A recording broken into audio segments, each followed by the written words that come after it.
This is my interview series. This is episode 5, Sacred Water, Visionary Women of Freedom. I'm super excited and grateful to hop on with the incredible Louise Milleman from our community. Yes.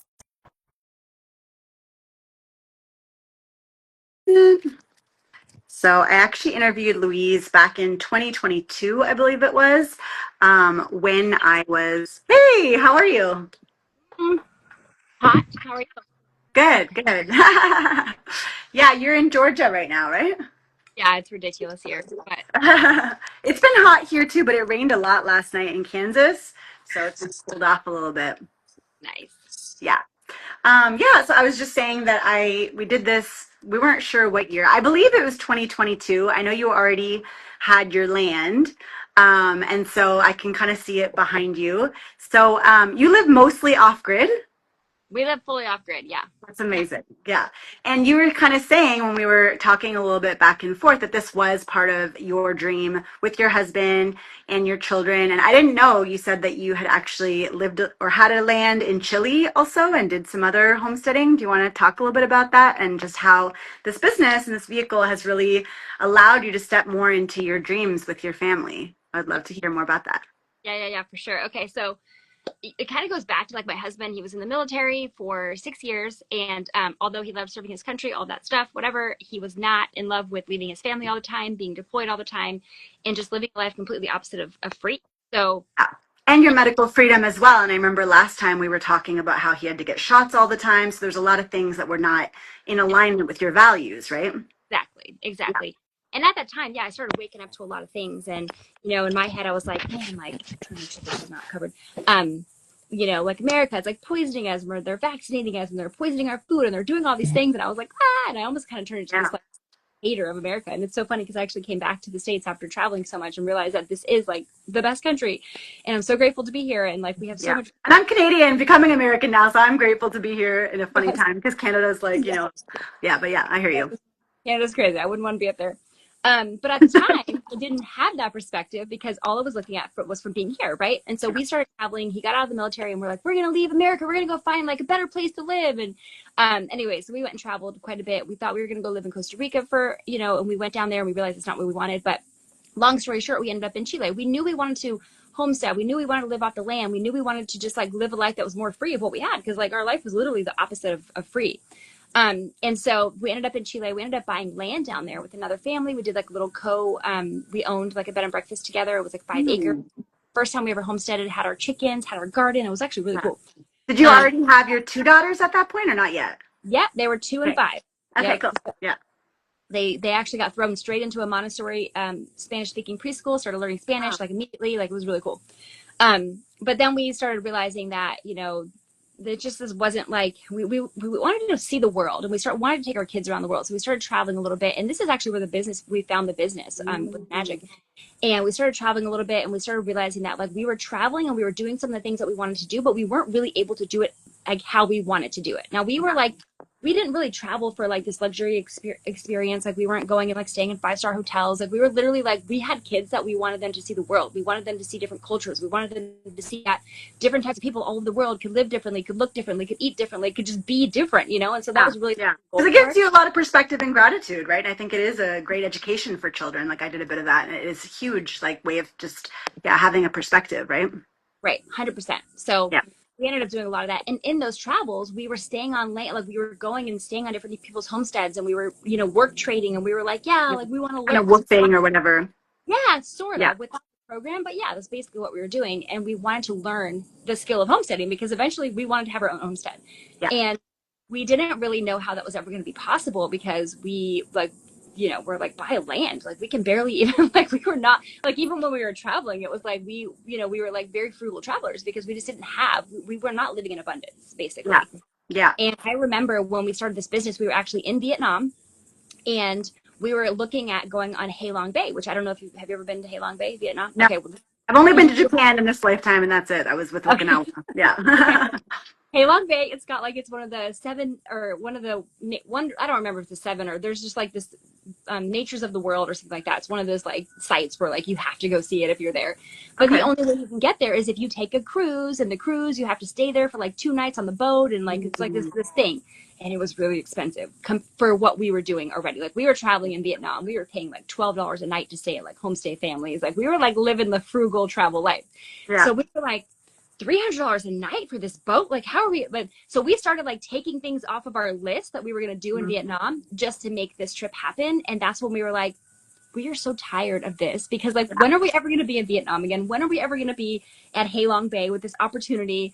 And that's when we really started looking at like, we need to do something differently. Like we need to pull in more of an income, because being broke was not serving us. Yeah, I hear you. Yeah, it gets tiring. It tires your nervous system out. Totally, especially Yeah. when you have all these things that you want to do, and like you literally have to plan around every little, and like yeah, like it just was one of those things. That's when we ended up starting the business, and we ended up realizing that like, there is opportunity for people all around us. There's so much opportunity if we just allow ourselves to see those as opportunities and not as some scam. Because I know when I first saw my friend that was talking about this business, I kept having this resistance because I was like, I don't know, it sounds too good to be true. There's no way this is like real. Like, and I just had all these limiting thoughts about this business and how like that only happens to people like them. That doesn't happen to people like me. Like for whatever reason, it's almost like I wanted to believe that I couldn't do this. Because Yeah. I gave myself every reason to believe that I couldn't do this for, whatever reason, even though there were so many success stories of people that I know that are no different than me, that have no other skills that I have, or no more special than I am, or Yeah. you are, right? It's just like Yeah. everyday people. So Yeah. that's how we got into this business. We traveled so much, and we had this dream of homesteading, and we are like, home, how are we going to buy land? We can barely even buy ourselves a boat ride on the Hai Long Bay. Yeah. So, Yeah, I love that. It reminds me, I actually have come back to the book, The Big Leap, which the concept of, the upper limit problem, I didn't really know until this book. yeah. And, how you were saying, you were kind of going in this mindset of like, why me? How is it possible? Like, so I'm curious, because some of the theme through this interview series with these visionary women, including yourself, has been sort of this business being almost like a shamanic journey. And like, we don't have to use that word, or you can, but it's just more of like a journey of kind of surpassing your own limiting beliefs, right? Like this way. And how or who did you become, and how did you kind of surpass some of that to be able to kind of receive and open up to these possibilities? Like, what was there specific things? Like, I do a lot of tapping, like I love Monica how she does the EFT tapping, or were there certain things that allowed you and your husband to kind of step into the possibility? Like, I know you said you were tired of kind of, the struggle and being able to do these things with your children, but was there something specific that kind of helped you to step into this woman that you are now, to live more of your dreams? I've never really done like the tapping or done anything like that. I mean, I would say more of just like, yeah, I actually read The Big Leap. That was a big eye opener for me, because Yeah. I felt a lot of my limiting beliefs I was aware of, and I was like, oh, these are easy to kind of like see. Now, Yes. it's one thing to like know that, self-sabotage is a huge thing, right? And it's like, it's one thing to like know that you're self-sabotaging, and it's Yeah. a whole other thing to like actually do something about that, and like, Totally. Yeah. make the shifts that we Stop need. it in its tracks. Yeah. Right. So it's like, awareness is step one. But the upper limiting beliefs, I didn't understand that at all. And when I read this book, I was like, whoa, Yeah. and I identified two immediately that I was like, these are my two, like 100%. Mm-hmm.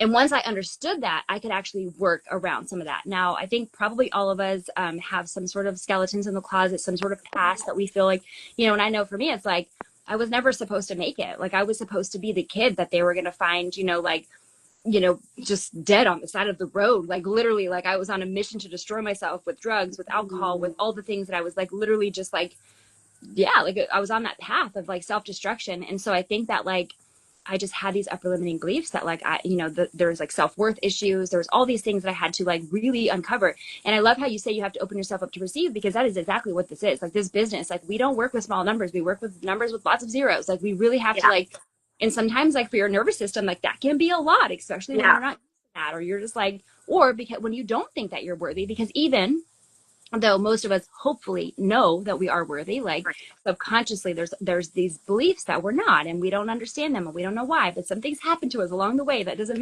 makes us feel that way. So I feel like I just had to understand it a little bit more before I could Yeah. actually start working through it. And a lot of it was me having to just kind of go back into my past and like just make peace with like Mm-hmm. the person that I was. Like, that is not who I am, and I had to actually understand that I had to be that person to be the person I am today. And I Right. had to love that person, and I had to be appreciative of what I went through instead of feeling shame around some of the things I did. Yeah. I had to really think about, like, I wouldn't be who I am right now if I didn't have that experience. Yeah. And then I also had to realize that, like, what I said is, like, being broke is not serving us. I had this mindset. I was an activist for so long too, where I was like, fighting off all the systems. And, I wanted, like, there was like this weird stigma around like doing well at like financially, and then also being like this like hardcore like fighter against all the things, and I was like, I got to this place where I'm like, why, like I can do so much more good in the world when I'm Yes. actually resourced, like Yeah. Yeah. like When your cup is full.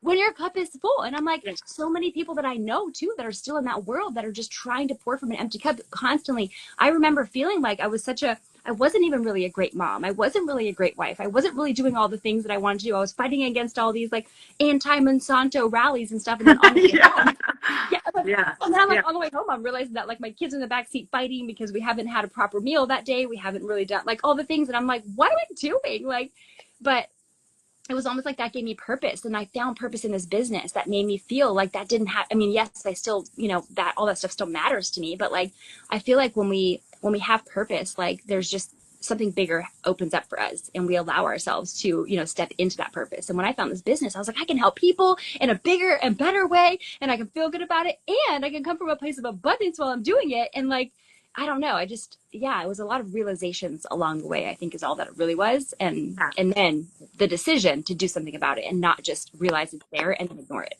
Yeah, I love that. I want to ask two parts because I'm wondering in all of this where and if still today gratitude, because with the book The Magic, it is often something when we come into this business that we're kind of introduced to or reintroduced depending on with gratitude, how if that has been also a piece to allow you to receive all of the abundance that's come. And with the second part to the question, with the abundance, because I know that you had almost a 6-digit month last year. And how has that, with more of a full cup, allowed you to serve, your family, community, and just, stepping more into, just helping other families and doing these visions that you had that now you're able to do from more of a full cup rather than depleted and having your kids in the back seat. I'm curious, the gratitude piece, if that's still part of it, and like where things look like now and how they are different from a full cup. Yeah, yeah, I love that. I would say gratitude is definitely a piece of it, and I would say that it's a really big piece of it too. And just realizing that like we have to be grateful for the things that we have and the things that we are going to have before we Yeah. actually have them. Yeah. And I think that because of this business, one of the things I love, even though I wouldn't say that we necessarily, you know, we don't really read the magic or do the magic anymore. I have done it before, Yeah. but I do a lot of stuff like that with my kids. And I really love the fact that I Mm. take this because all the things whether you're in this business or maybe you're going to be joining this business or maybe you're in another business, if you're an entrepreneur, it's like this is such a huge piece of like you're doing this internal work that you have to do in order to reach new levels in your business. Yeah. And everything that we do, just yes, we've been able to buy land, we've been able to travel the world, we've been able to bring my husband home, keep him home so he doesn't have to go back to work, so we can spend our time together. Like there's been a lot of really amazing things we've created with this business, but probably the best thing about all of it is who I've become on the journey. And a lot of that has to do with gratitude. And because of this business, I'm now a better mom. I'm now a better wife. I'm now a better friend. I'm now a better mentor. I'm now like all these things I've improved because I went on this journey. And and then it's like I get to take that, and like I never learned any of this stuff when I was growing up, right? Like I never learned to be grateful for things. I never learned to, I mean, maybe my parents tried to teach me in some sort of a way that I didn't like, it wasn't direct. And like maybe they tried to, make me understand that. But I get to like now take this mindset that I've acquired, I guess, on this entrepreneur journey and like bring my kids on that journey with me and teach them some of these like life changing mindset shifts that they can Yeah. have early on so that they can actually walk, they don't have to wait until they're 40 to learn it, right? Like they can start Yeah. learning it now. And it's been so helpful. But at the same time, it's also kind of hard because it's like we have to unlearn, like when you grew up a certain way, you kind of have to unlearn while you're trying to teach this to your kids, but you're still in the process of like shifting and moving or, and Yeah. so that can be a little bit of a challenging journey, but it's been amazing. But yeah, I would say gratitude's huge. And I think that's one of the biggest things is, just being grateful for, what you have coming for you before it's even there. And that's actually how you can help it come into your life. Yeah, the trusting. Yeah. Yeah, with my husband, like I got remarried and he has three daughters, so I became a stepmom. And especially the middle one, I feel like she's 12. And so there's a lot of shifting and she's more introverted. So I was saying to my husband to bring the magic to them because I don't feel like they've been introduced to this subject, with gratitude in certain ways. So I'm excited to kind of like introduce it to her. And yeah, so in regards to community with Mm-hmm. other families, because you do work with a lot of women and men, I guess, because your husband also, yeah. So how has that looked in regards to seeing the changes kind of on the ground with all these families and or individuals that you've worked with in regards to, because they've also transformed and that's helped your business, but that's helped them, and just seeing especially like we said, in comparing to, you're fighting all these causes, but it's like you're hitting a brick wall, where here you actually on the ground have seen, I'm sure, a lot of transformations from the root up, where people get to afford more of their dream life and help more families, and just, it's just a cycle of like growth and expansion. So can you speak a little bit of what that's looked like, or just seeing some of the communities or seeing some of the families, and yeah, just seeing their transformation? Yeah, yeah, absolutely. I mean, I think that's probably the best part. So when everyone's always asking me like, what's the goal? And it's like, the goal is to free more families, right? Like to bring more Yeah. home, and just to keep, I really truly believe that families are meant to be together. We're not meant to be pulled apart. Kids aren't meant to be off at a school having someone else teach them all day long. Your husbands aren't, and the wives aren't meant to be apart. Like, we're all meant to be together. And I think that's a big part of, fighting the system, if you will. It's like, this Yeah. is the middle finger to the system, like becoming Yeah. successfully, independently, like, I say wealthy, that's a weird word to use. I don't love that word, but becoming independently or financially independent. Sovereign, maybe. Yeah, like, it might be a better word. Yeah. Yeah, just like financially independent from the system. And it's like you can create your own. Like, I think that's one of the biggest ways to live your activism, right? Like, we don't have to fight it anymore. Like, we literally get to live it, become the example that we get to show our kids. Is like, and and that is, I think, the biggest thing for me is like watching. I've seen so many other families be able to, keep their husbands home, like we have. Some of my friends that have wanted to buy land that are now in the process of buying their first piece of land, like just things that Yeah. you see on their vision board that are now coming to life for them. And I know it's all because of this business. And like, that feels super fulfilling to know that, like, it's one thing when you create freedom for yourself and like start living out your dreams, but it's a whole other thing when you like see other people start creating that freedom, and that you played a part in that for them, right? Yeah. It's like, Huge. Yeah. as an activist, like whenever I used to have, like, I had a friend one time that was like telling me, I was talking about GMOs and like everything needed to be organic, and this was like 10, maybe even 12 years ago or whatever. So like, everyone kind of made fun of me back then, and now everyone's like, a lot of people are on board now, but I'm like, back then everyone used to make fun of me. I remember my friend telling me she had her organic sugar in the closet. She was like hiding it because she didn't want to get made fun of by her husband. But Oh, wow. Interesting. it's so interesting. But she was like, just so you know, I'm listening to what you're saying. And like back then, like I was like, oh, like I felt so good because I helped one person get organic sugar in their house and I love that. Yeah. with sugar. And now I'm like, did you sugar too? Anyways, but it's like that feeling as like an activist back then where I was like, oh, I'm making a difference. Woohoo! Like, it feels good. And it's like that times like a million, where I'm like, oh no, this is like bigger than like organic sugar in your house. Like, this is like, my husband's on his way home. He doesn't have to go back to work anymore. We've got a down payment on our piece of land in Idaho that we've always dreamed of having. We just bought our first chickens for our land, like all this stuff. And I'm like, oh wow, you're really doing the thing. So I think it's huge. And it feels like, again, when we come back to that purpose, it's like, what is the purpose? Like, what is that? It's like, I'm here to serve other families. I'm here to help. I'm not here to be like, woohoo, look what I did with my life. That's not the point. The point is like, hey guys, I've got this vehicle. You and I, we have Yeah. this vehicle, and it's like, let us show you the way, so that if you are somebody who wants to live a life more free too, then you can have that. Because ultimately, all we really want is more families to be free, and that's really the biggest, like I said, middle finger that we can give to the system is more families freeing themselves, so that we don't need the systems that they try to Absolutely. keep us so independent on, or so dependent on. Yeah, which kind of links back to when we were sending messages, in regards to sales, because I feel like that's one of the big kind of objections or rejections that I get, which I'm still working through that, and coming back more to remind myself to show up of service and authentically, because I feel like when I got into this business, maybe because I saw my parents do real estate, and so I came at it like, okay, I gotta like, hustle, or just like, show up in this business, but actually it's been feeling a lot more of like laying back and just really reminding myself, like you just just said, this vehicle and the way that we get to, kind of give the middle finger to the, to the systems in a sense. So yeah, can you speak a little bit about just how sales can be of service and how people sometimes have that sort of rejection of like, oh, this is sales and this is direct sales, and because there is a thing and there's some stigma around network marketing, and maybe it is because if more people did it, then they would be more free, and so but do you come across that rejection, and how do you kind of share that with people that come onto your team, or how does Yeah. that look in regards to this? Yeah, I look at it like this type of business is actually the perfect business for, is a people by the people for the people type of business. It's Yeah, like anything that every single day, all day long, we're being sold to. You yeah, know, yeah, we're being sold to, or we're selling constantly. Like even if you're not necessarily earning something at the end of that sale, like you're still yeah, selling and you're being sold all day long. And I think yeah, that this type of business doesn't have to come from a place of hustle. It gets yeah, to come from a place of heart. You know, yes, and when it comes from a place of heart, it's like you are showing up to serve other people. You are showing up to educate. You are showing up to lead. And like all of that energy, it's like that all comes back around to you.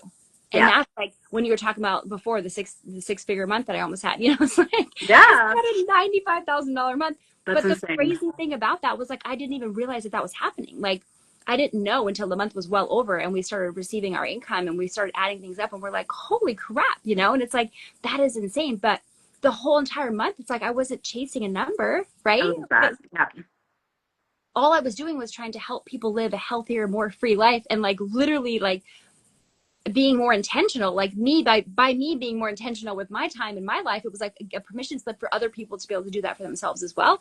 And the income that comes is just the like a byproduct of the impact that you're making with other people. yeah, So that's where the heart comes in. It's like, no, we don't have to hustle. Like, are there going to be seasons of our business where we're going to be working harder? Sure. Are there going to be yes, some sacrifice that we're going to make? Sure. Like that's going to happen with any business. But absolutely. but you get to do it from a place of like if you're aligned with what you're doing. Now, of course, now we're not out here trying to sell, like I'm aligned 100% with the product that we're talking about. Absolutely. If I Yeah. wasn't, I wouldn't be doing this. Like I don't care how much money you give me. I'm not going to promote a product that I don't agree with or believe in or whatever, right? So yeah. As long as you're aligned with that, like then every single day, like I don't even feel like I'm working half the time. Like I'm fun and exciting and I'm lit up every single day and I get to connect with amazing women like you on a regular basis all across the world.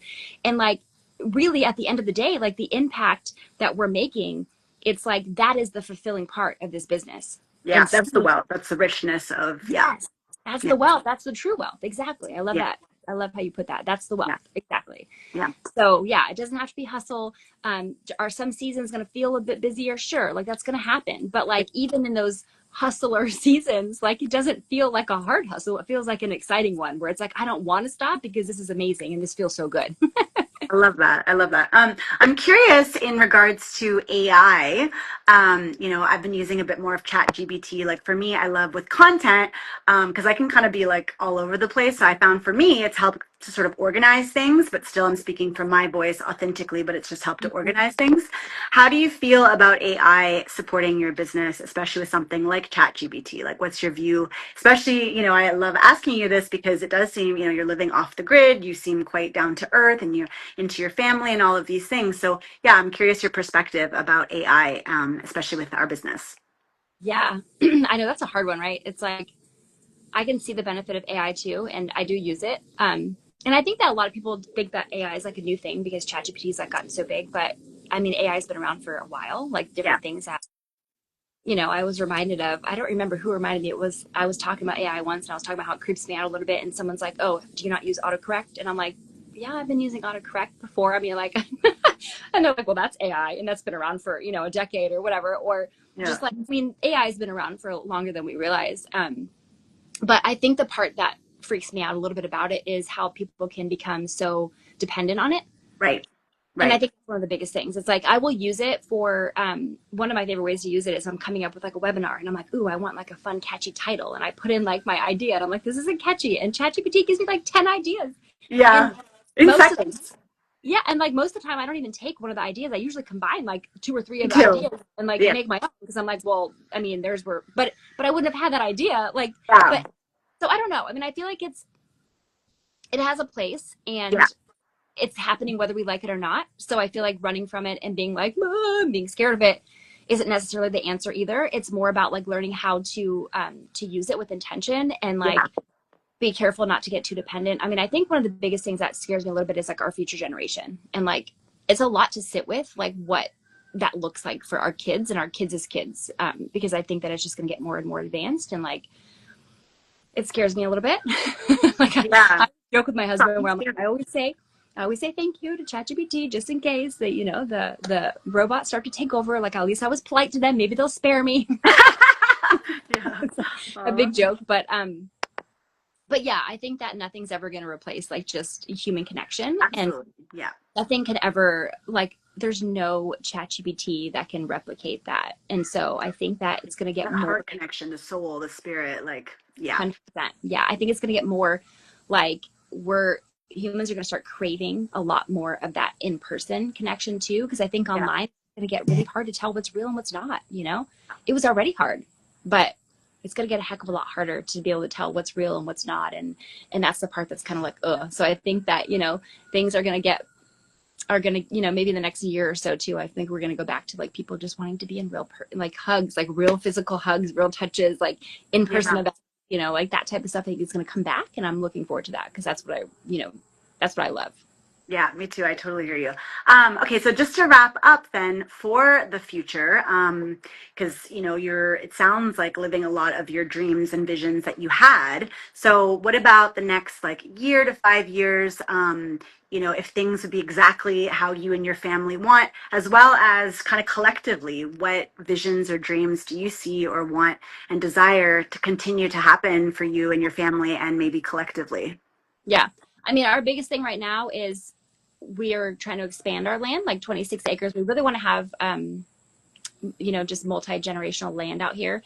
And I think like with our kids, like building a home for them here, you know, we already have Mhm. conversations with them. You know, we have an almost 2-year-old, a 13-year-old, a 10-year-old.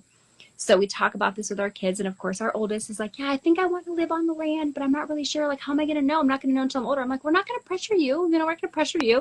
But like, if you want to start picking your spot and where we want to build, you know, Oh, I love that. That's beautiful. yeah, so we have for our family, that's like our goal is to, you know, help the kids just feel really connected to the land and to us, you know, and I think that's a big thing is like I was talking about earlier, like just families really belonging together. And Yeah.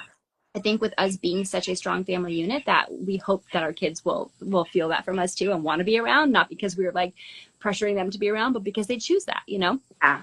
And then I think for the biggest thing is for, yeah, it's more families. Like I'm just kind of at that place now where I'm speaking more to families. I'm speaking more to the women that want to bring their husbands home or the husbands that want to bring their women home, you know? Yeah. And you know, I always tell people the first way when people are looking to live a life a little bit more free and they're like, what's my first step? I'm like, get your kids out of school. Let's start there. Bring your kids home. Like get the kids home, get the husband home. Like let's stay together. Let's work the land. Um, but yeah, I would like to have like educational resources and things like that Mm, for I love that. homesteading, for gardening. Yeah, like things like that. And would love to be able to even have a place where people can come and just learn. And, you know, I'm not quite ready to devote that much time to this. Yeah. But once I get, you know, a little bit more, I think in the next few years, I'll probably be working more towards developing that part of our land where right now I'm just kind of focusing on our own homestead for our own personal use. And then it will probably expand out to others. And that's like a big vision of mine. Yeah, I love that. Well, thank you so much for connecting. I was so nervous because I just love, you know, what you represent in this community, but I just love, yeah, just coming back down to earth and to the heart and just connecting. So I really appreciate you just taking the time to share, you know, where you've come from and your visions and everything in between. So have a beautiful day. Lots of light and love. And thank you again. Thanks. All right. We'll talk to you later. Okay, bye. Bye.